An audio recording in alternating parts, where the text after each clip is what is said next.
Hey guys, it's Peter and welcome to my channel, Peter Likes Books.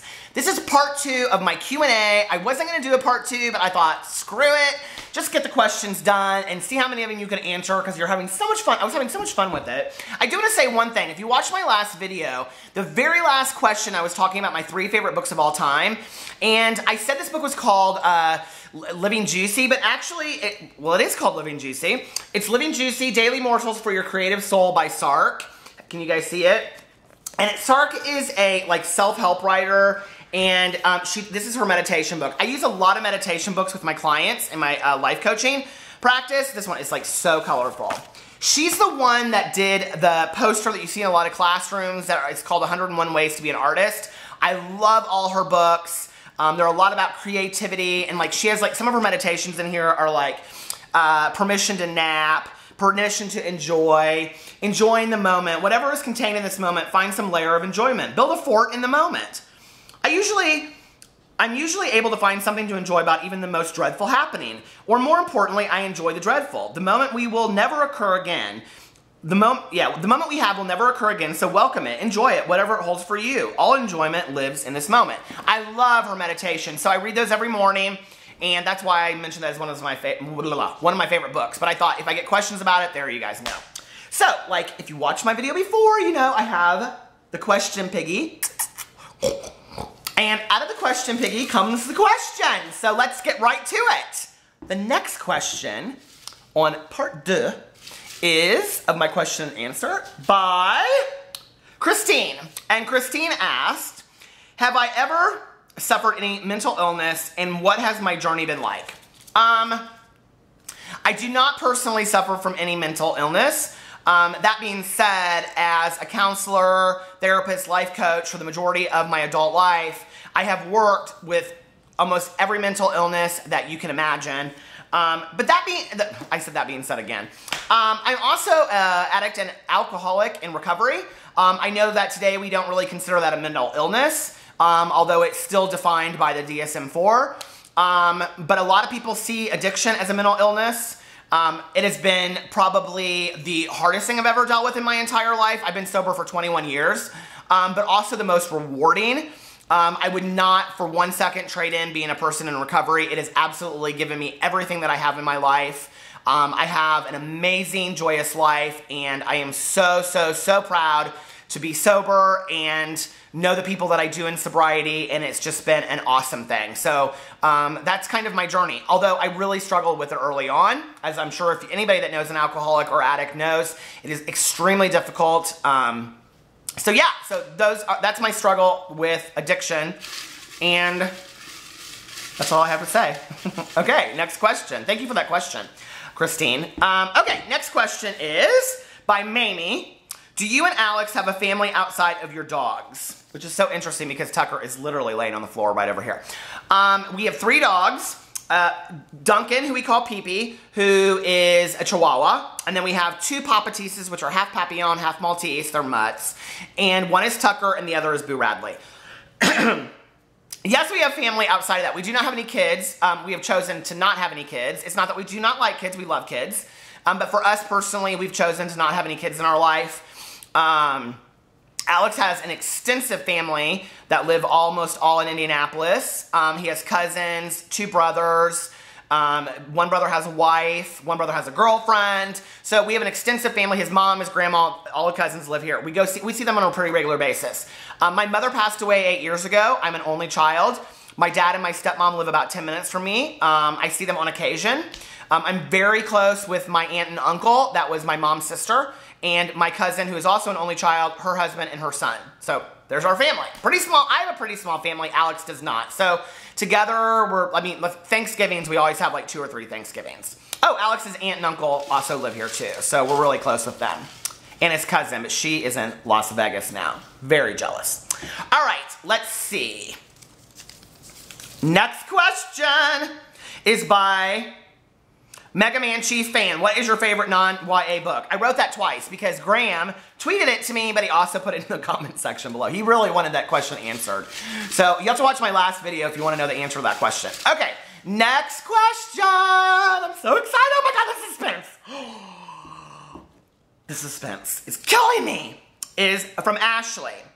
Have you and Alex ever traveled outside of the country together? Okay, we have not, and part of that reason has been cost through the years. Also just timing with both of us. Alex was in school for a long time when we first got together. Next year is 2017 is our year to start traveling outside the country. We want to go to Mexico. We want to go to Thailand. Alex wants to really go to Europe. So yeah, I mean, there are parts of Europe that he really wants to go. He wants to go to Portugal. He wants to go to Spain. I have been extensively throughout the Caribbean. I have also been to the UK several times. I've been out of the country to Canada. I'm trying to think of where else I've been. Yeah, I think that's about it.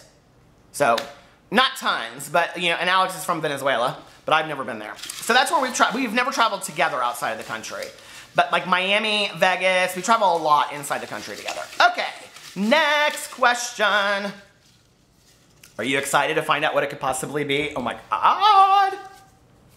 Is by Drunk Ship. I think that name is so funny. Have I ever had any paranormal experiences? Okay. Well, you guys, when you all noticed the chandelier that was like going back and forth in my video, and it was like people said very funny things, but I didn't really know how much to comment on this video. I regularly have paranormal experiences. A lot of people in my life choose not to believe that with me. I go to a lot of psychics. I love psychics and mediums.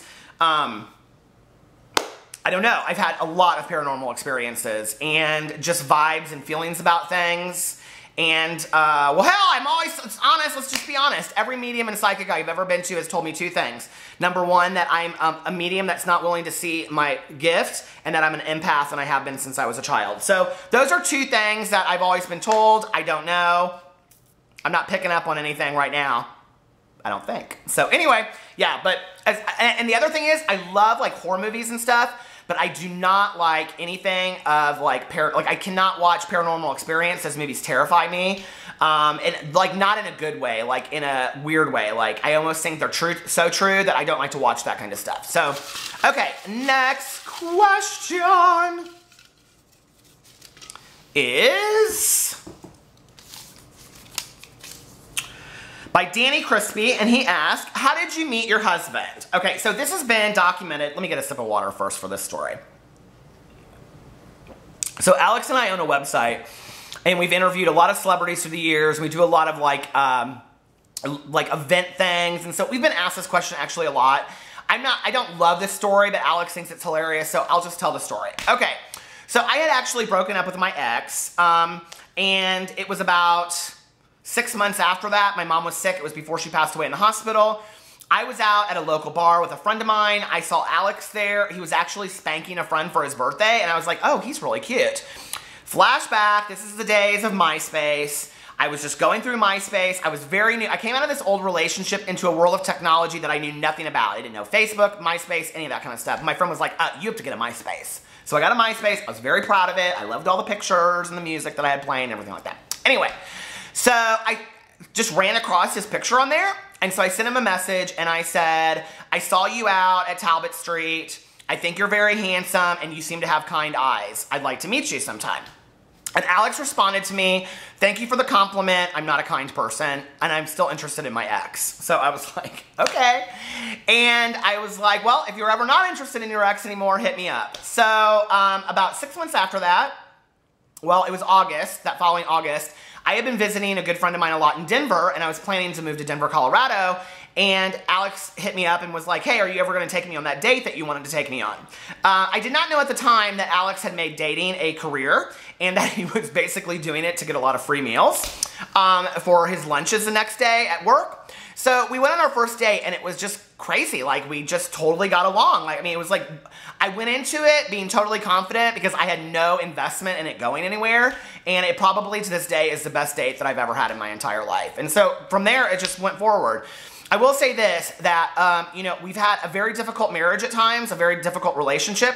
We've had to work through some really, really hard things, choices from both of us that we've made. You know, whether it's personal, professional, whatever.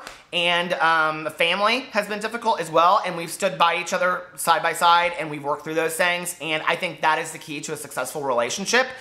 I asked a friend of mine who's in his late 70s what was a good piece of advice for getting married, and he said divorce is not an option. And that's kind of been the attitude that we've always taken since we've been together, that a lot of stuff is going to come our way that's going to be difficult, but divorce is not an option, and we'll work through that. So that is at times very, very hard. But that's our attitude. I love my husband very, very much. And yeah, that's where we're at. So I almost pulled up my phone to see what question was next. Thank you for that, Danny. Next question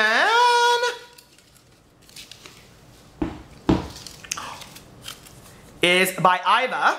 Where do I see myself in a year? Good question.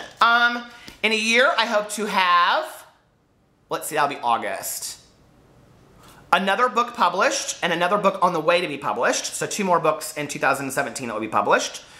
I see myself living in the same place because we don't plan to move for 4 or 5 years to Florida, Southern Florida. I plan on, I hope this booktube channel still being up and doing well, because I really love doing this. It's like, I look forward to it every day. It's like my favorite thing is to like watch videos on booktube and comment and, you know, make the videos. So, and reading voraciously will probably be something I'll be doing a year from now. I hope I will be in the best shape possible because I'm currently on a diet. I've lost 18 pounds.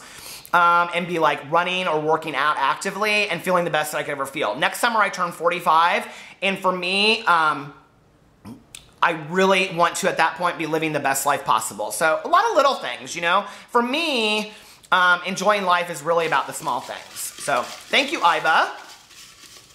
And on the heels of the other question, next year at this time, I would like to have traveled out of the country somewhere massive, like massive. I don't know, like Spain or, I mean, this is probably not huge for some people, but in the United States. Spain or Thailand or Bora Bora, I would love to go to. Okay, Simon at Savage Reads asks, if you had to only read or only write forever, which would you choose? Easily, I would only read.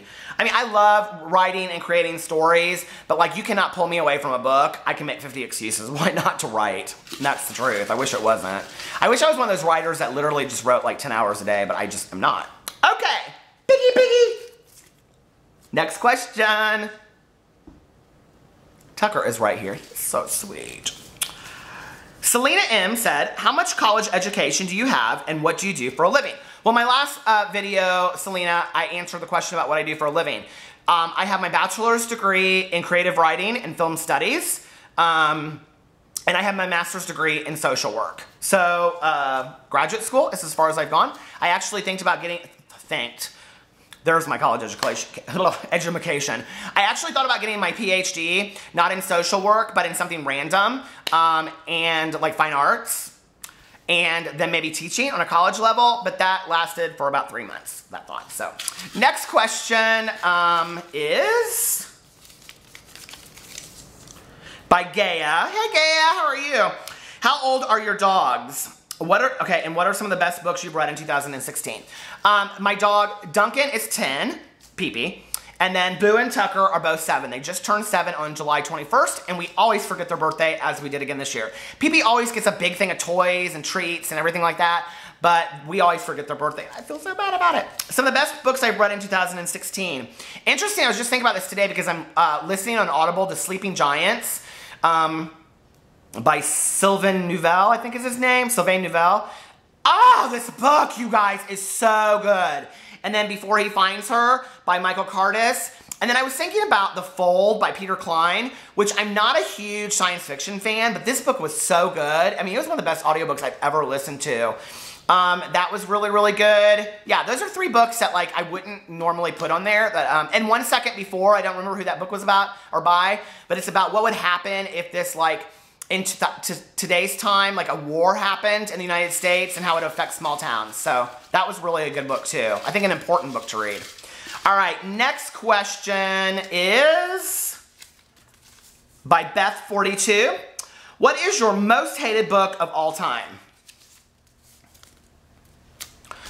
You guys, I don't know. Like, that's really hard for me. Like, I really did not, I mean, the last couple years, I really did not like We Were Liars by E. Lockhart, but I have to really say, and this is going to probably piss a lot of people off, that Where the World Ends by that Mary J. Nigchomp or whatever, like, I hated that book. Like, there was nothing redeemable about that book to me. I didn't like the story. I thought the characters were horribly developed. I thought it was a dangerous book, so whatever. Sorry if you're the writer. I mean, sorry, not sorry. I don't know how that book's gotten out there so much. I read this thing the other day about how it's being taught in a classroom and stuff like that. I don't even think it's redeemable as a book to be taught in a classroom when there's thousands of other books to be taught out there. Okay. Actually, you guys, that's all the time that I have because it's at 15 minutes. So I can't do any more questions. Let's see if I can answer one really quick. Okay, really quick. Let's see what it is. Britt asks, what book or series solidified your love of reading? Lucky by Jackie Collins. I love romance thrillers, but I rarely read them anymore. But when I was younger in like high school, I could not get them. I could not read them enough. They were so good. My stepmother gave that book to me when I was in 6th grade, and we were on vacation. I had nothing else to read, and I fell in love with Jackie Collins, and I have read everything by her. So I don't know why. Isn't that a strange book to get you into reading? But that's my answer. So if you haven't read Lucky by Jackie Collins, you really should read it. It's a great novel. All right, you guys. I will talk to you later. I love you, and I hope you have a wonderful weekend. Bye.